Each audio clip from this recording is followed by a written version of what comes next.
If you drink hot water every morning on an empty stomach, what happens to your body? First, your organs detoxify. Hot water helps to stimulate the lymphatic system and helps to remove toxins from the body. You burn more bad fat. Drinking hot water can increase metabolism, thus promoting fat burning, improve constipation.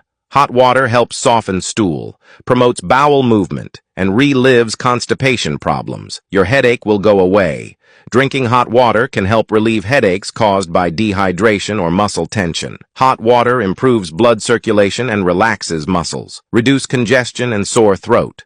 Hot water vapor can help relieve congestion and reduce throat pain and discomfort, especially if you have a cold or irritated throat. You'll get anti-aging effects. Hot water helps remove toxins from the skin and promotes a more youthful, radiant appearance. It also improves skin elasticity and reduces blemishes. Please bookmark this video and send it to anyone who doesn't like hot water.